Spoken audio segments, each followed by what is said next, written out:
This is a comment for Duran. One of the things that he sort of put towards the very end was the relationship between dividend, changes in dividends and future earnings. We all know that when dividends increase, future earnings have to go down.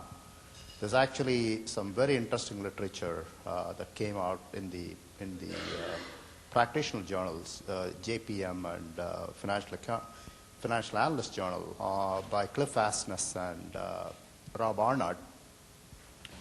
And there the idea was that if you sort of take a set of firms that have given out dividends, in other words, returned capital to the investors, compare that to those that have kept it internally and try to use it for acquisitions and so forth, over time they show very clearly the ones that have paid out dividends actually increase the stock returns. Even though earnings may have come down, that's what the relationship would say, that the idea there is managers are extraordinarily good in destroying value through the acquisition process.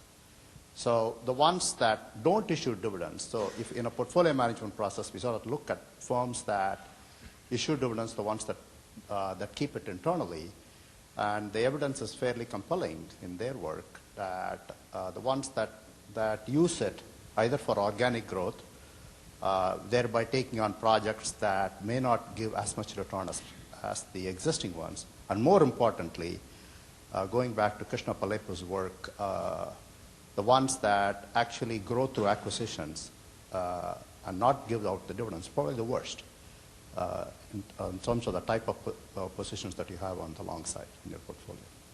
There are two issues, whether you pay out earnings, you can do it either through dividends or share repurchases. When you do it through dividends, you're basically committing yourself to making dividend payments in the future. So the story here is that companies that increase their dividends, they do it because they know that they will be able to report high earnings for a long period, so they will be able to pay the dividends for the long run. So it's a signaling story. So there are two effects, the dividend displacement property and the signaling story. Now, if you look at share repurchases, there you only have the distribution of cash without the commitment mechanism. So these are the two stories. And I think that the research that only focuses on the signaling property of dividends does show that if you increase your dividend, it basically tells us something about what you think about future earnings will be. So, but I didn't review this literature. I just made the point, that there's lots of research being done in finance, which looks at corporate finance events and clearly has implications for future earnings, and we don't seem to exploit all these findings in research and accounting.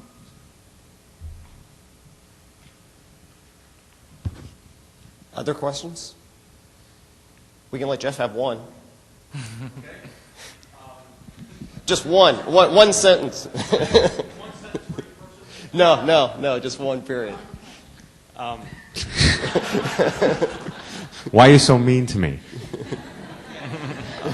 Charles, could you expand on the last comment on your last slide about sort of integrating information economics as sort of an overview? I didn't quite know where you were going there. And Richard, you mentioned you thought it was going to be more challenging as we moved closer to mark-to-market or fair value accounting. Could you maybe talk about in practice what you think some of those challenges are, or even from a theoretical standpoint? Thank you very much.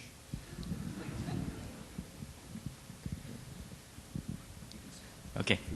Where was I going? Well, I just think that I think a lot of the problems you want to solve have to do with allocation of economic resources, more efficient allocation, and so just sort of thinking more broadly, I think related to some of the comments Richard made and others, it's just this, how we define accounting.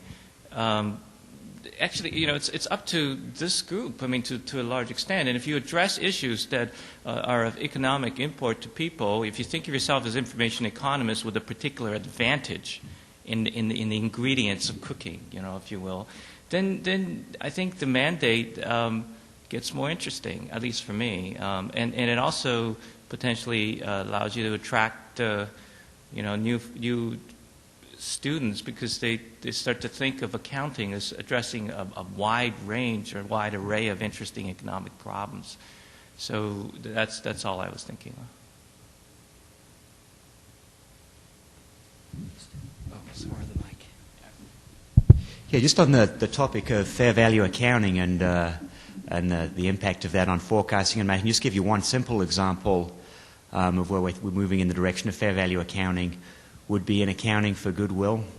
And it used to be if you overpaid, you thought a company had overpaid for an acquisition, the purchase price given the profitability of the company being acquired, that the return on investment wasn't going to be high, then you'd know that the goodwill was going to be amortized over a certain period. This is typically the way it would work, and that would depress earnings over that period. And you know, in the spirit of these accrual effects that I'm so fond of seeing in stock returns, you'd see the big spike up in accruals, and then you'd see the lower future earnings that they had to amortize this thing. Well, what happens now with the fair value accounting is they stick the goodwill on there and do the periodic impairment test, and for practical purposes that means it sort of sits there for some unspecified amount of time until management really feels they can't get the independent valuation folk to justify the valuation anymore. And I think it becomes a little bit of what Steve touched on yesterday. If Wall Street thinks this is a great area with great valuations, they're going to be able to sort of get the bubble prices and keep them in the goodwill. And so you've got to try and forecast when this impairment's going to happen, and the timing of that is a lot tougher. But it's when that impairment comes that I think the earnings torpedo is going to come. So we used to live in this simple world where things were sort of more mechanical and predictable, but now we're in this much more uncertain world. That's sort of the way I feel. One example.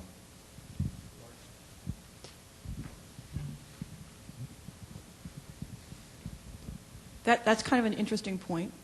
Would you advise the FASB to craft generally accepted accounting principles to yield an earnings number that predicts itself?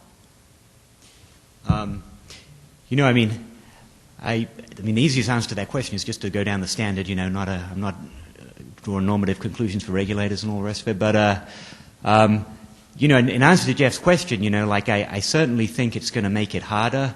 In answer to your question, I'm not sure. You know, my main concern is when the standards get too subjective, that the time for this thing to actually hit the income statement will get pushed back because management has a natural bias to not want to recognize the bad news.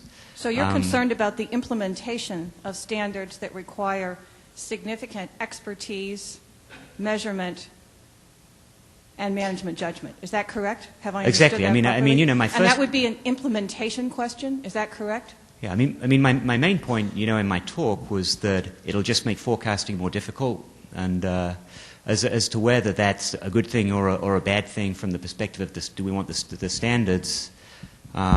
You know, I mean, that's a much bigger debate. So would you advise the FASB to promulgate accounting standards that reduce, insofar as possible, the exercise of management judgment? No, I think there's a trade-off. I'm not sure if we're at the right trade-off or not, but I think that the more we go down allowing judgment, the more difficult forecasting becomes. Sounds like fun. So, sorry. All right. So here's my short answer is yes. So I think that just like in when you go get a mortgage loan, you have one statement called the truth in lending loan, in which everything is put on an equal basis for comparison. You get to 0 points or 100 points or whatever you want. You just compare. That is a very useful thing. No matter, it's particularly useful because there are so many ways in which judgment can be applied. So if you, as a matter of principle, want to allow discretion, allow users to have various ways of making representations or actually express maybe better what they know, that's fine. But it would be very useful also to have a certain set of stuff that is a little more constrained in the flexibility. Therefore, you have the opportunity to compare. You potentially, the train wreck that Stephen mentioned is the same one that I think a number of us feel uneasy about, is the fact that you might lose that.